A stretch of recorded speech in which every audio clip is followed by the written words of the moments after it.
All right, in the interest of time, let's go ahead and get started. Good afternoon, everyone. I'm Teresa Kuo. I'm the Associate Director for Civic Engagement at the Gephardt Institute for Civic and Community Engagement. On behalf of our institute and our partners at the Social Policy Institute here at Washington University, we are so pleased to welcome you to this important and timely discussion about redistricting. As you may know, across the country, states and municipalities are in the process of redrawing their district maps, and those redrawings can and will have some major implications for communities, including right here in St. Louis, where wards will be reduced from 28 to 14 total. We've assembled this panel of local experts today who will give context to what's happening around redistricting here and across the country. Please welcome Travis Crum, Associate Professor of Law at Washington University in St. Louis, Jason Rosenbaum, Politics Correspondent with St. Louis Public Radio, and Dr. Ness Sandoval, Associate Director of the Geospatial Institute and Professor of Sociology at St. Louis University. In a moment, we'll be sharing their biographies in the chat so you can read more about each of them. And before we get started, I just have a few housekeeping things. I want to note that the views of our panelists are their own and do not represent the position of either the Gephardt Institute or Social Policy Institute. For optimal viewing, we encourage you to view today's panel in the speaker mode. To do this, you can just hover over your screen, click on the view at the top right of your window and select the speaker option. And then finally, we'll also invite all of you to submit your questions in the chat. We'll have time for the question and answers during the second half of our event today. So let's just go ahead and jump right in. I want to start with you, Jason, to help us set the stage. Tell us a little bit about redistricting, what is the purpose and how does it happen and who are the key players? So in a very clinical sense, redistricting is the redrawing of legislative boundaries to reflect population changes in a particular political subdivision. But in a more philosophical or realistic sense, it's a high stakes and highly partisan exercise that often plays a major role in determining the balance of power in a legislative body for 10 years, maybe longer, depending on the jurisdiction. And in the city of St. Louis in particular, aldermen are responsible for coming up with and voting on the maps of wards, which is different from St. Louis County, where there is a commission that is split between the two parties equally, much like the state. This division of partisan representation on these commissions means it almost always deadlocks, and judges end up making the final decisions. It's interesting because the Board of Aldermen doesn't have any Republicans, and the city of St. Louis is probably 70 to 80% Democratic.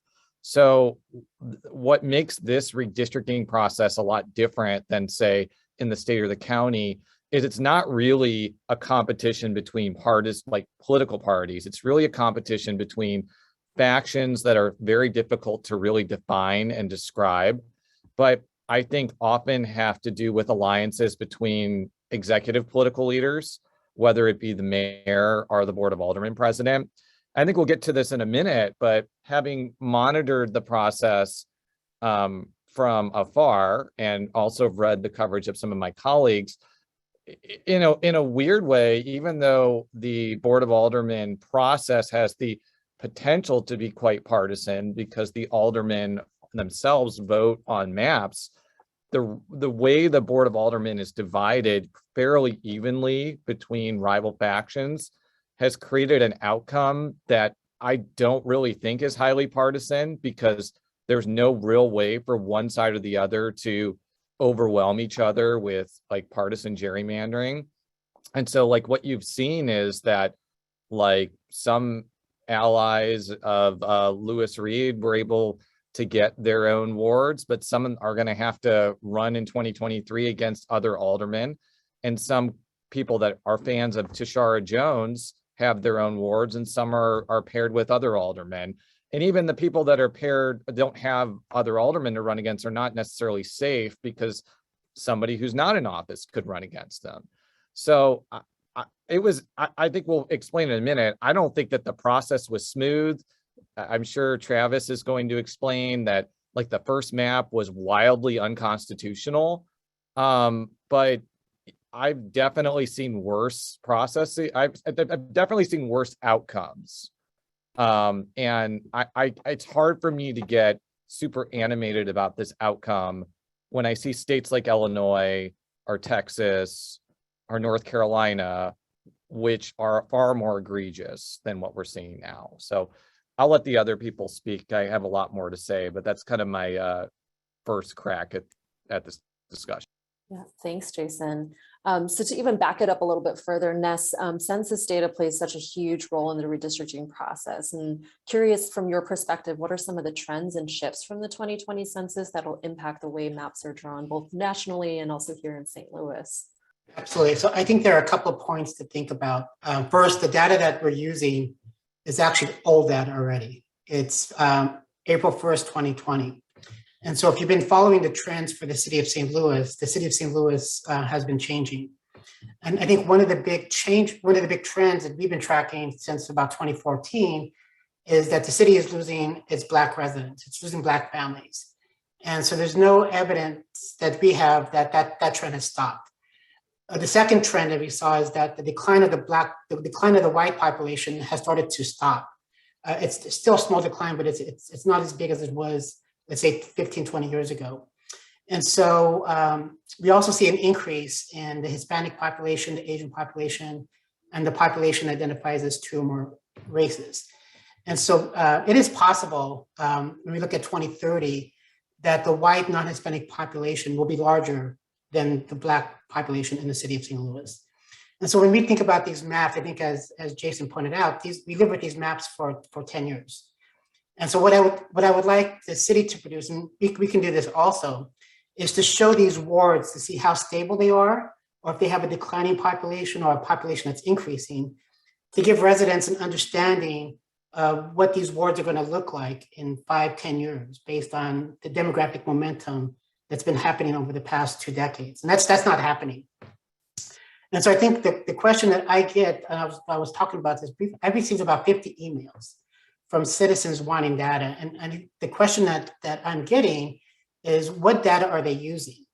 Because it matters on how you interpret some of these boundaries, especially on the south side of the city. Are they using white Hispanic when he talks about we need an equality of wards, or is he using white non-Hispanic? And that makes a difference, especially on the south side, if you're using white Hispanic or white non-Hispanic.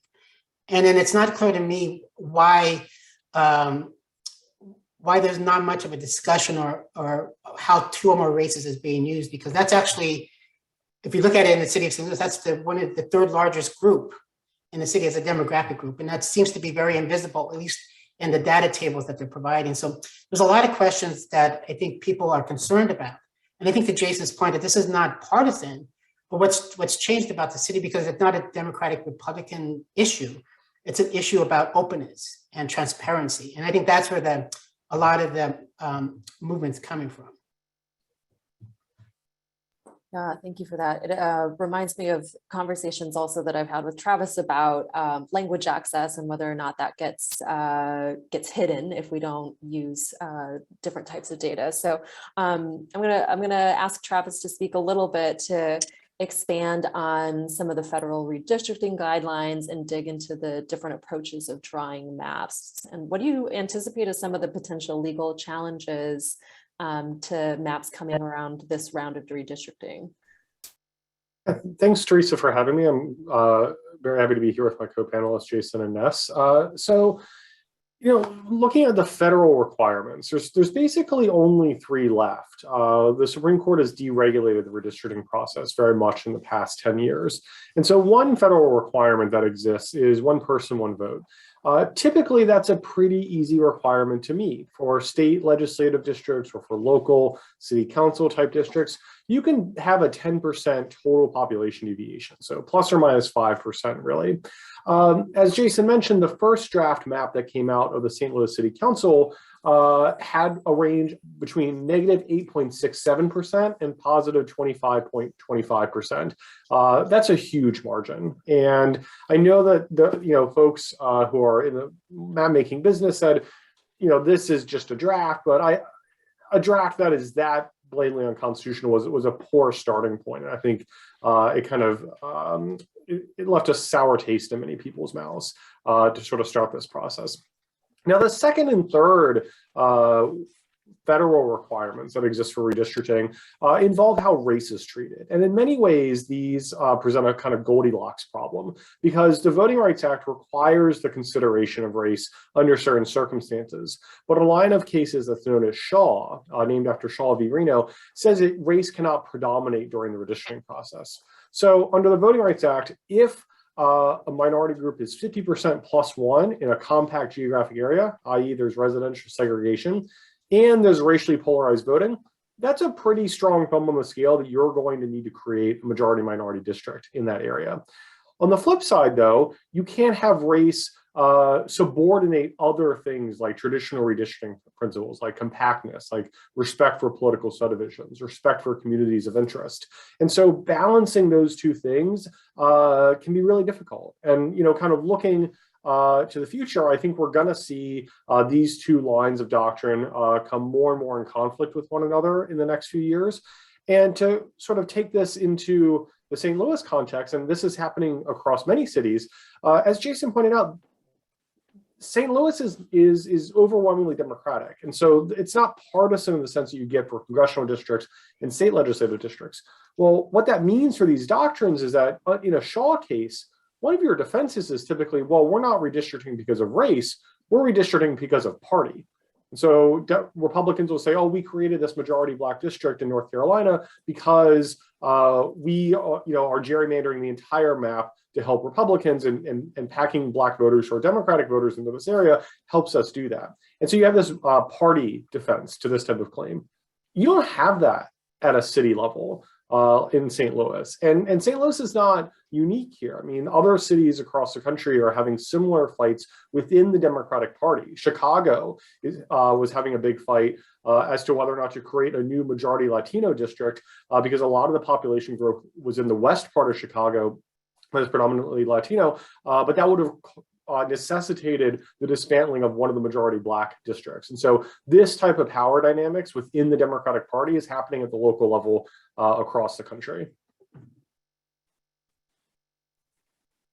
Thanks for that context. I'm curious from all of our panelists, either hearing from one another, if that brought up for you some of the other impacts of redistricting that you're paying particular attention to, and any commentary around what, if anything, do different communities or groups stand to lose or win in this particular round of redistricting?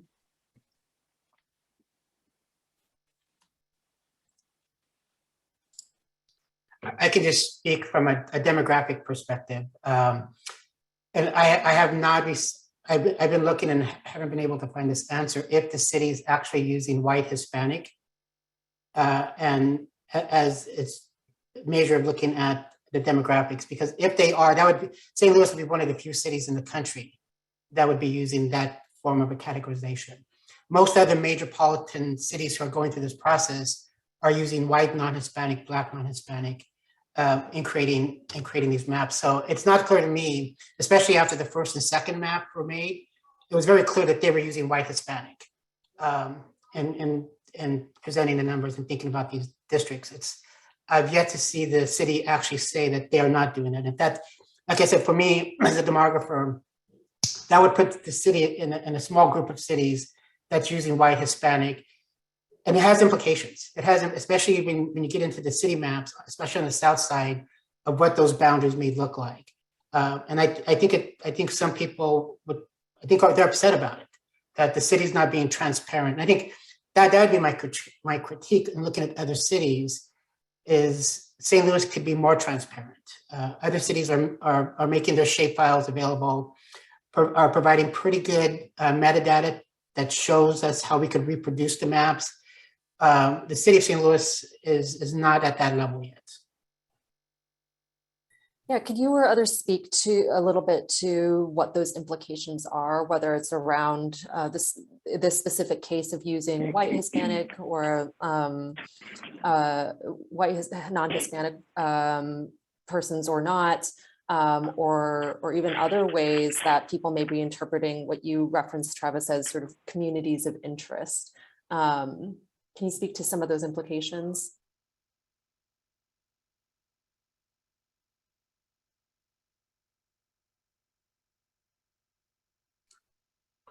Well, I'll jump in here, and I defer to Ness as the resident demographer here on and as someone relatively new to St. Louis who moved here during the pandemic. I don't have I don't have a kind of a nitty-gritty understanding of some of the dynamics in the city, but what I will say is this sort of question of sort of how to classify people is going to be more and more difficult moving forward as America diversifies. You know, the census for a long time did not allow you to check multiple boxes. That has changed in recent decades. And you're starting to see more and more Americans identify as biracial as opposed to one race. And that's not just a reality of there are more biracial people. That's some of it, but it's also more people identifying as such because of the way that the census allowed you to check more than one box. And I think it will also matter because I mentioned earlier under the Voting Rights Act, the doctrine kind of typically looks to 50% plus one of one racial group. And so like how we start disaggregating this data of, okay, if we have, a large biracial population in a city, say 4 or 5%, is it okay for a map maker to say, well, we're actually going to lump biracial individuals with one minority group in order to create this majority minority district? Is that going to be legally permissible or not? It dovetails with what election experts sometimes call coalition districts. And so the Supreme Court has never answered the question in this kind of 50% plus one threshold, could you combine, say, Black and Latino voters together into one district? Or could you combine Asian American and Latino voters in a place like California in order to hit that 50% plus one threshold? That remains an open question as far as the Supreme Court is concerned. And I think that could be something that gets decided this redistricting cycle. Just a general trend, just a footnote, because it matters it matters about the details, right? So if you start to look at the city and the region in general, and I'll just look at the Black population, you're losing families and you're losing children 18 and under. And so that has an implication, right? If you just decide to look through the lens of a voting age population, you're going to get a different profile for the city and the region. If you look at these demographic concepts, although they do matter in terms of who's in and who's out. And so for the city of St. Louis, we don't have a big Hispanic population, so it's more symbolic. But if you were in Los Angeles, this would not even be an issue. You would be using white non-Hispanic. If you were in Dallas, Houston, Texas, this is not an issue. In Atlanta, Georgia, this is not an issue. So the fact that today that we're talking about this, I think it's symbolic because it's still a small population, but symbolism matters. And I don't think the city wants to be in the small group of cities that decides we're going to use white, Hispanic as looking at equity in these maps. Yeah, and I want to follow up on the point that Travis made about coalition districts, because that's often been, I've heard a lot about that from people. And frankly, they're people that kind of want to move away from the idea that a legislative district has to be like 50 or 60% African American. I think that coalition building can work when the jurisdiction is large enough, because in the city of St. Louis, you've seen people like Tashara Jones and Kim Gardner and other African Americans win in white parts of South St. Louis and Black parts of North St. Louis. I think it's more difficult when the boundaries are smaller, because there are two examples right now of white aldermen that represent majority African-American wards in South City. That's Kara Spencer and Christine Ingracia. And that signals to me that, this idea that you could drop it to 35 or 40 and a Black candidate could win. I guess it depends on the situation, but St. Louis has such a long history of Just they redirect that St. Louis.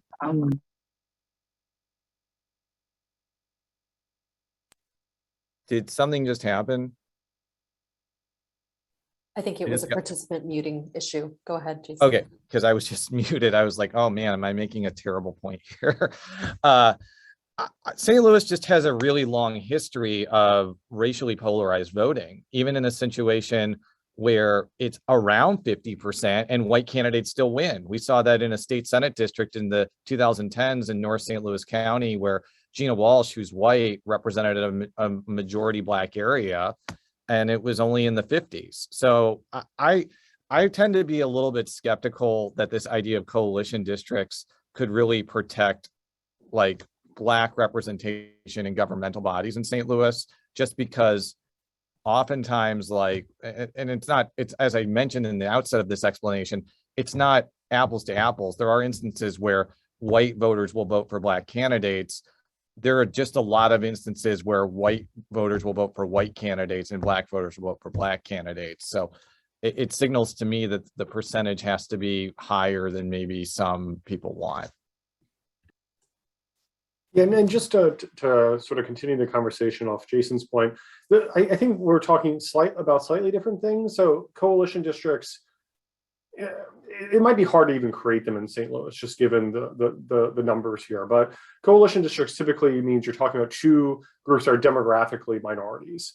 Whereas what you were talking about, where you're kind of dropping the numbers down to 40% or 35% and combining them with majority voters, in most places white voters, that is what we would call as election lawyers like a crossover district or an influence district, and those aren't required by the Voting Rights Act, and so you can't kind of force a jurisdiction to create something like that. One other thing I'll note, because I think that this got a lot of attention on Twitter and elsewhere, just kind of looking at some of the early drafts of the St. Louis maps that were put out, and when people were trying to figure out, were they using total population, or were they looking at something different because of the ways that the numbers are being reported? It is normal to look at voting age population, or when you're dealing with areas with large populations of non-citizens, citizen voting age population, when you're constructing these majority minority districts, because the reason is straightforward once you think about it, because Texas a few cycles ago purposely created majority Latino districts that were like 51, 52% total population Latino. But then when you correct for high rates of non-citizenship, a lower median age, i.e. more children in that population, they're like 40% voting or CVAP. And so like Latino voters are not going to be able to control that district. And so it is normal when you're kind of running the numbers in these things to look at voting age population and citizen voting age population when you're constructing these maps. Thank you. I want to drill in. We've been talking a lot about St. Louis, but I want to drill in a little bit further into what does all of this mean in terms of like the process of redistricting, what's happening in terms of like the citizen engagement and the map drawing, the reduction in wards. What are the key redistricting questions that are facing St. Louis this year that you want to illuminate for our guests? Well, the first one's really obvious, like the wards are being reduced from 28 to 14. So as I mentioned in my first answer, there's really no scenario where a map wouldn't have new wards where current aldermen don't live in them. Now, I had mentioned before, there are situations where a ward was drawn and it only has one sitting alderman, but it really has changed the dynamics of this tremendously, much more so than like the county council, for example, where the amount of districts stay the same. The other thing that I think is kind of interesting is this redistricting process is going along where there's this ballot initiative in the background that wants to take away the functionary power to draw districts away from aldermen and place it into a commission-like system. And I guess there are open questions about A, whether people are going to vote for this, B, if it gets voted on, could you redo redistricting? Will there even be like a big clamoring to redo redistricting because people are generally satisfied with this map? I think that those are open questions. It could be a possibility that the interpretation of the ballot initiative is it passes and then 2031 is the first time you could use the new system. I think that there's a lot of unanswered questions with that, but I think that those are some of the, I guess, more political dynamics at play. I think my take is, I think Jason's point's right. We are reducing the number of wards, but what I've seen in the discussion why there was some pushback on these initial draft maps was that they wanted a representation around neighborhood boundaries. And again, I think I've said this several times, St. Louis has too many neighborhoods and the neighborhood boundaries are out of date. And if you look at other cities who are looking towards the future, they have changed their neighborhood boundaries to reflect what's happening in the city, to try to stabilize, to rebuild neighborhoods. And I don't see that discussion happening in the city. A lot of this is that these neighborhoods matter, and they matter symbolically, but many of them have no meaningful boundaries today. And I ask people who are very strong, who argue this, is like, can you actually draw the boundaries? And most of them can't. Most of them know that they live in a neighborhood, but they don't actually know the boundaries of the neighborhood. And so I think in addition to what's happening with this map, it's an opportunity for the city to rethink what neighborhoods are important for the future of the city, and to rethink those boundaries. And I would hope that this would be part of the discussion as we redraw these wards. Maybe we think about the neighborhoods that matter for the city to reimagine itself in the next 10 to 20 years. And just before Travis chimes in, I used to live in the city of St. Louis, and granted, I lived in St. Louis Hills, which is a very stable, wealthy area.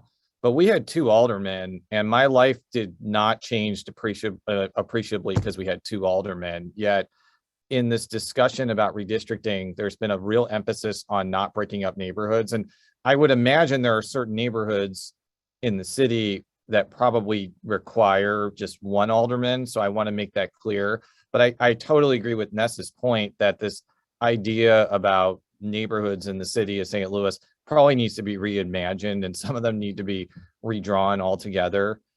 Because while I'm not saying that they don't matter, because some neighborhoods clearly have better organizational structures than others, there did seem to be a large emphasis on that in the redistricting process, and including in the ballot initiative that I mentioned too. And I'm struggling to figure out why. So. Yeah, just to jump in to round up this question, I also really agree with Nessa's point about needing to kind of rethink through like how neighborhood boundaries have changed over time, as certain places have lost population, others have gained population. I also like Nessa's point about kind of the demographic momentum of an area and how that's going to change, because oftentimes these maps do kind of stay in place for 10 years. And the Supreme Court, when it sort of created the 1 person, 1 vote doctrine, was aware that this was somewhat a legal fiction, that this data is going to be outdated very quickly, and that by the end of a cycle, sometimes these maps are very malapportioned. But in some ways that's good, because as maps get older, to the extent that there's partisan gerrymandering going on, those gerrymanders get rusty. They don't work as well. And so I guess the last thing I would say is, I do not know the legal ins and outs of whether or not the particular ballot initiative that could go up in St. Louis City would require redistricting in 2023 before the next decennial census. But as a matter of federal constitutional law, there is no prohibition on a mid-decade redistricting. The court addressed that question in 2006 in a case called Lulak versus Perry, and the court said we're not going to put a bar on this. So I'm curious, like with all that's happening, I heard Ness speak to a lack of transparency in the process. Could you speak a little bit to how citizens can be involved in the process of redistricting, or how to hold those who are responsible accountable for being transparent in the process? I can go first. I provided a link on some documents, but there's a couple of examples that are out there where this data is public, so it's not private data, and so there's an opportunity for city governments to invite citizens to participate in the actual process of making these maps. I know I'm not naive, because I understand there's power at play here, but governments have a responsibility for the citizens, right? And I think it's a different era today than it was 10, 20 years ago, where it was difficult to get this data. Today, this data is very easy to get. You need software. You need some sense of people helping citizens navigate the software, but it's not difficult. And so I would hope that, at least in my perspective, that when we talk about transparency, there's some metadata. There's a set of rules that are being used to come up with these maps, and that the maps themselves are able, that we can download them and use them ourselves. And so some cities are doing this. St. Louis is not doing this, right? You can look at the map and it's integrated. The first map was not. The first map, right, was just a paper map. But it's still very difficult to do this in an efficient way. And it's even more difficult to do what we would call a geospatial equity audit, because we would have to go back and recreate this data. And that I shouldn't have to do that. The data should be downloadable. In 5 minutes, I should have it running on my computer. I can't do that now because I don't understand all of the decisions that were made about the edges of some of these tracks. And so it's not a good use of my time because these maps keep changing. You don't know if there's going to be another map. And so at some point, there will be a geospatial equity audit on these wards. And we'll see what happens, right? Yeah, I'll just elaborate a little bit on Nessa's point about transparency and how much data is out there, and kind of give a longer time horizon as to how things have changed.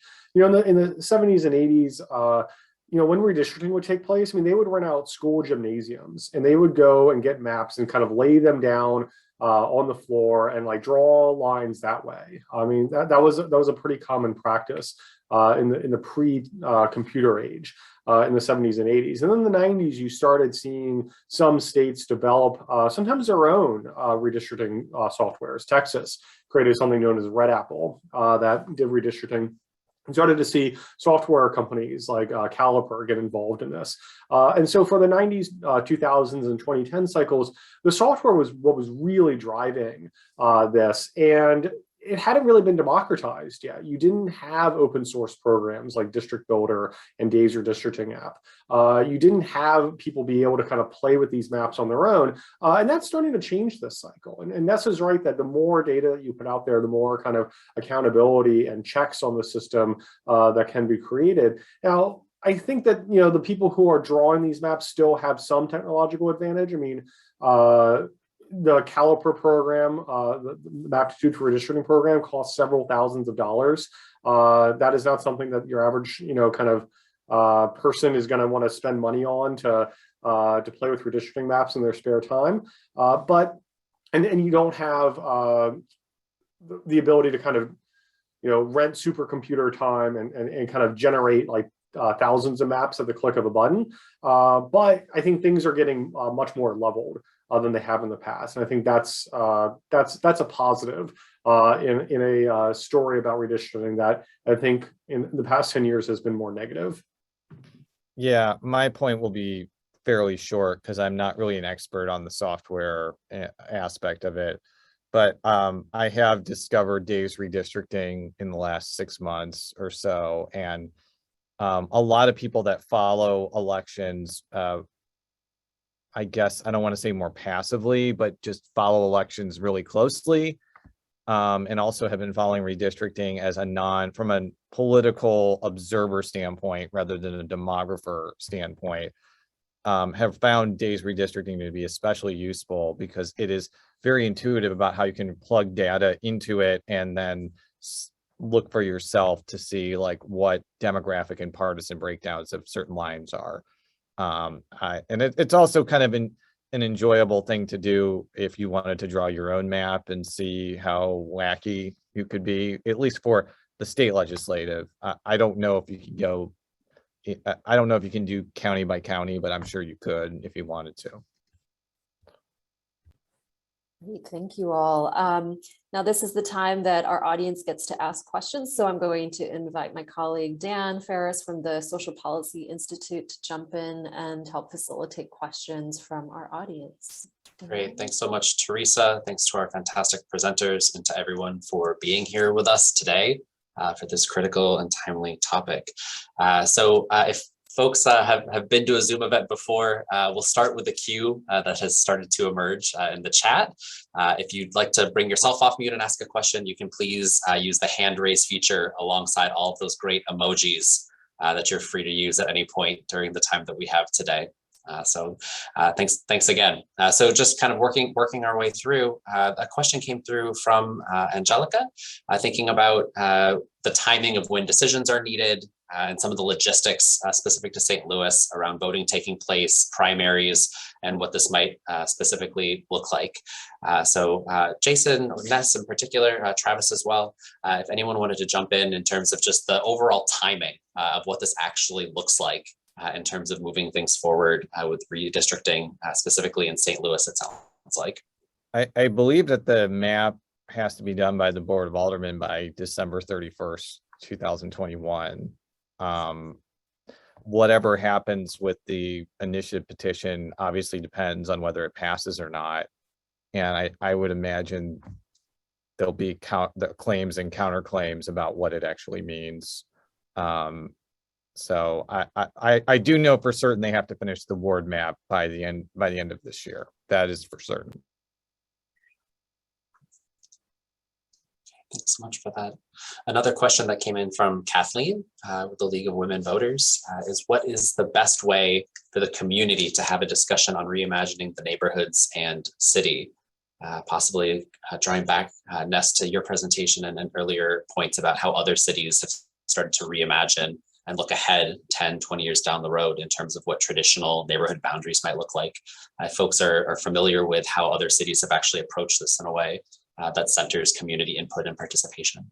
Absolutely. So I think I can only speak from my experience and my involvement working with other organizations, other cities, is I would hope that the city would foster this initiative, but if it doesn't, universities also are fostering these initiatives to educate, but also to provide data to community organizations and citizens. And so we, pre-COVID, in fact, we had a discussion pre-COVID of what our lab could do to help people kind of think about the data that was coming, the types of software that could be available. And unfortunately, COVID, on our campus, we have community hackathons where we invite people to our computer lab to use our software and to download data.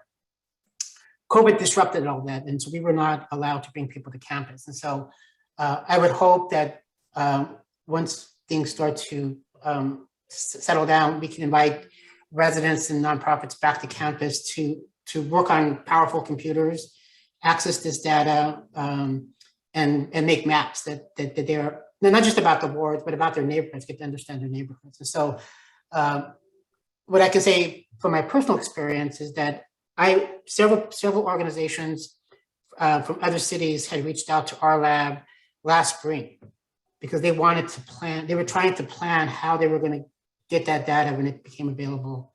And so there is the element of planning, right? You can't just say, I'm going to do this retrospectively. And so if we think about 2030, and the same goes with the census for 2030, we learned a lot of things about the new way we're collecting census. And so if we're going to be proactive and want an accurate account, you have to plan for this. These wards are going to be redrawn in 2030. You have to plan for it. As a community organization, you have to be intentional and saying, okay, in 2028, it's the time for us to start getting involved in the 2030 process, right? It's not going to happen in 2030. It's too late. You have to be 2-3 years out in advance. And so if you look at Change Illinois, they were out very early getting resources that they needed to start to think about what the ward maps would look like in Chicago. Yeah, I'll jump in here. And again, as someone who moved to St. Louis during the pandemic, I don't know the city as well as I would like, but I lived in Washington, D.C. for 8 years prior to moving here. And one of the things that occurred in D.C. with a lot of population growth and loss in different parts of the city was kind of the creation of like new neighborhoods in some ways. I lived for a while in an area called Noma, which used to be a warehouse district in many ways. And it is now, 6 to 10 story tall apartment buildings. And, you know, the branding of that was very developer driven. And so like that's one ways in which these kind of neighborhoods are created is kind of a top down model for purposes of development. But as Ness is, I think, identifying that there are other means of doing that is more community driven, more grassroots driven, more bottom up. And I think Ness is right that this is something that kind of needs to have a longer time horizon to start putting things in place for the next redistricting. And you know, maybe if we do see a redistricting here in St. Louis in 2023 after a potential ballot initiative, maybe there's enough lead time between now and then to kind of get that up and running. But the virtue of redistricting is that it occurs every 10 years, so you can plan for these things moving forward. Great, thanks so much for those. And Jason, I'll push another question your way, and not just because we're both wearing matching gingham shirts virtually today, but to give you a chance to chime in and elaborate a little bit further. You were talking about your experience living in St. Louis Hills and made a comment about not finding that it was particularly critical for St. Louis Hills to have one alder member kind of representing in a unified way that area, and where it might be important not to split into multiple wards, other areas around the city. Could you elaborate a little bit more about that, either from your experience with St. Louis Hills or thinking more broadly about the city? Yeah, and as I mentioned before, St. Louis Hills is not really indicative of the rest of the city. It's almost a quasi-suburban part of the city. So I want to make that clear that there are other neighborhoods that are vastly different in terms of race, economics, the strength of the neighborhood organization. So perhaps it's not the greatest example, but I think that there tends to be this idea that like neighborhoods are sort of like municipalities in a way, in the sense that some municipalities may gravitate toward one faction or another. So I'm going to just take a St. Louis County as an example. Richmond Heights and Maplewood, I live in Richmond Heights now, are very, very Democratic cities overall. And I think there may just be an assumption that certain neighborhoods may gravitate toward the aforementioned factions that I mentioned before, when it's a lot more complex than that. Oftentimes it has to do with like whether people are satisfied with an alderman or unsatisfied with them. And I'm just trying, what I meant by that was, number one, I don't really think it changes like the ability for a neighborhood to be properly represented if they have two alder people, because I'm not really sure there's a lot of evidence that having multiple aldermen makes a neighborhood suffer, unless I guess you have an example of two aldermen representing the same neighborhood and they completely disagree with how a certain issue can go. But number two, I'm not really sure what it means as far as like changing the actual dynamics of power. Like there's probably case by case basis to be made, but at writ large, I don't really think it matters very much. So I think that's what I was trying to go for. It may not have been super articulate there, but I think it may be my feeling and my sense that people may see neighborhoods in a similar way of seeing like cities in St. Louis County that are very Democratic or very Republican in a certain way, and which I just don't think really works in the city of St. Louis. Yeah, thanks so much for elaborating, and thanks, Colleen, for the fantastic question. And we kind of wrapped up the formal kind of panelist presentation side, talking about citizens being involved in the process. But Victoria also had a question in the chat in terms of regular citizens helping to create transparency, specifically in redistricting in St. Louis. So any thoughts from our panelists in terms of how regular citizens can help to kind of embody and advance transparency in the process more broadly? I'll just chime in here that I was primarily following the county council redistricting, and it was notable to me that that process was really, really contentious, but there was barely any like people coming to the meetings and saying what they wanted. Like there were a couple instances of that, but it wasn't nearly to the level of participation of the city of St. Louis. I think some other people actually observed that as well. It may just be because the city of St. Louis just has a culture where you live there and you are more prone to be involved in the political aspects of of civic life. It may just be because people in St. Louis City really care about redistricting. I have no idea. But it really did seem to me that the people in the city of St. Louis were very engaged in this process. I don't think that was an issue. In fact, I would argue they were pretty unengaged in the St. Louis County process, which is now going to court because the commission is basically set up to fail. And it could just be because people don't know enough about that process, or just don't really care about the balance of power of the county council. These are just assumptions. I'm sure other people have their own ideas. I think Jason's right. I think there is a level of engagement in the city that's fairly impressive by the number of emails I'm getting asking for data. I think the issue is, I think there's a concern about the process of how people's voices are being heard in the actual making of the map. But I think people are engaged, and I anticipate the engagement is going to increase because technology is becoming easier, data is becoming more available, and we're trying to make things accessible for people with a low bar in terms of cost of accessing data and so forth. So we encourage engagement. That's part of democracy is to have people engaged. So I'm actually fairly impressed. I think I'm a little disappointed with the city because they're not as engaged as other cities have been in making data available and shape files available and so forth. And I think as has been pointed out, they got off to a really bad start. And I think because of that really bad start, people lost a little bit of faith in the process.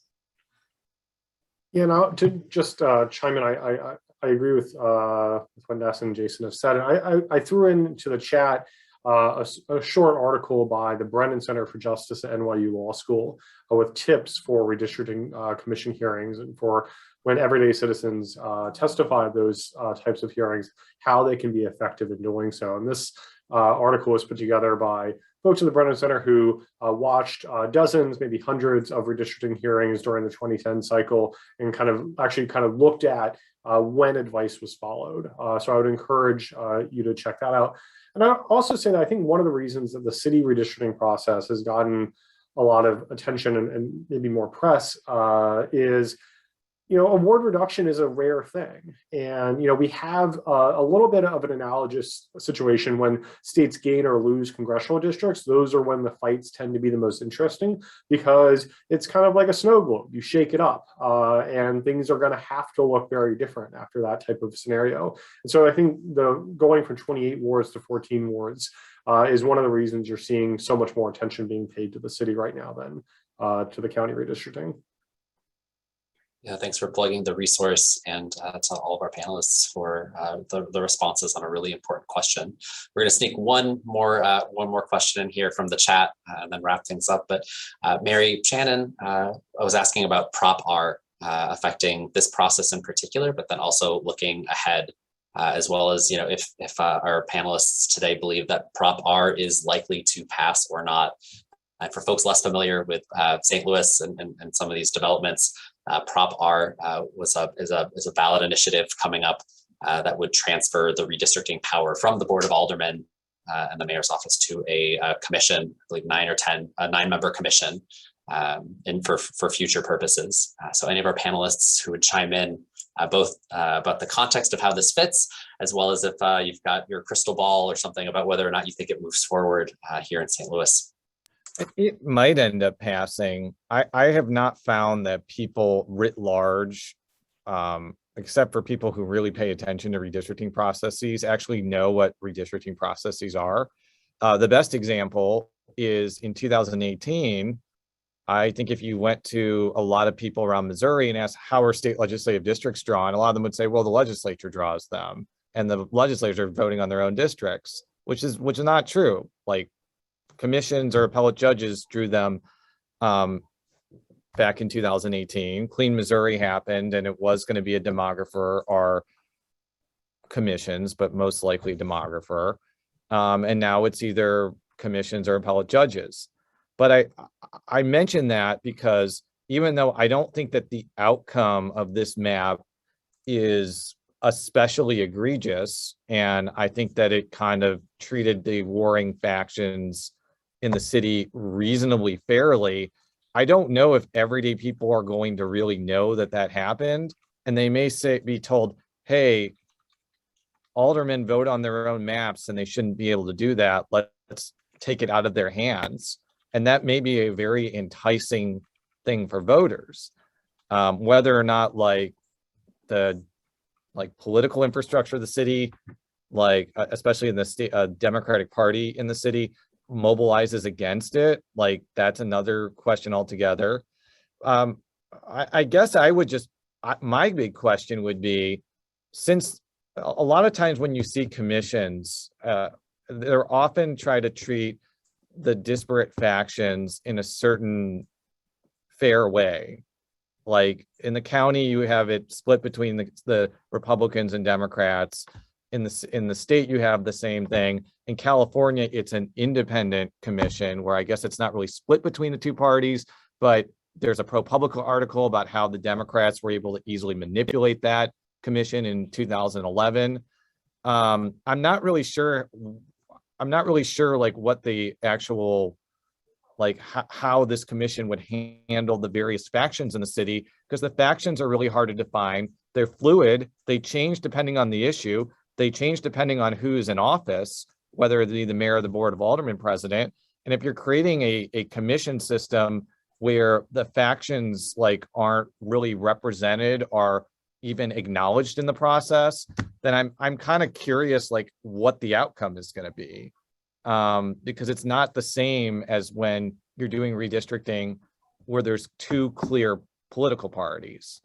And that's where I'm kind of questioning what the utility of this would be beyond the philosophical approach of not having legislators vote on their own wards. I'd be interested to hear what the other panelists have to say about that. I think in principle, most people, I think they want an independent process of how these boundaries are drawn. So I think I agree with Jason's point. Most people don't understand the process, but I think just in principle, they want this to be objective and in a sense of fairness. And so I'm not sure what the implication would be here. But the last point I will leave with is that people are viewing the city today. The city's changing. The blocks are changing. The census tracts are changing. The central corridor of the city is changing rapidly. North St. Louis is changing. South St. Louis is changing. So people will come back maybe in 8 years and say, well, these wards don't reflect the reality. But the reality is that the demographic processes are independent of the political process. And so we have to remember that you can't stop these demographic processes. People move in and out of cities. People have babies. People die. No politics or wards are going to stop that. And so my final point is I would hope the city would make a map when the final map is done that actually shows if those wards are in decline or if they're increasing in population, because I think that would allow us to see what the next 10 years are going to look like, potentially. Yeah, I would just echo that, you oftentimes hear the phrase American exceptionalism thrown around. And one of the ways in which the United States is quite exceptional is that we are really the only democracy that gives politicians this level of control in the map-making process. And so from a philosophical perspective, I think this is what's really animating something like Prop R is to say, look, we shouldn't have foxes guarding hen houses. We should have someone who's neutral doing this. Now, as Jason pointed out, there are commissions that have failed. There are commissions that are not as independent as they should be. And I think one of the big developments over the past really 5 or 6 years is to see a souring in the reform community about the success rates of commissions, including among some of the legacy civil rights groups, not pushing them to the same extent that they used to. And to kind of take a big picture from not just St. Louis or even Missouri, but across the nation, the linkage of who represents you to where you live, and this idea that representation is linked to geography, I think that is one of the big issues that is making our politics really problematic right now. And maybe we should be thinking not just outside the box as to who draws the maps, but why do we have maps? You can design systems that are not based upon geographic-based districts. Most democracies that have been created in the world post-World War II have not followed our model on this front. And I think, you know, in a city, you have a lot for your hand to change things around than you do at the state level, or certainly the federal level, where constitutional change is essentially off the table. Perfect. Well, with that, it's my pleasure to turn things back over to Teresa to wrap us up for today. We had one final question queued up just in case we were short and needed some filler about what excites you about redistricting this time around. But very clearly, there's so much going on. Really appreciating your time and audience's questions, to be sure. So thanks so much.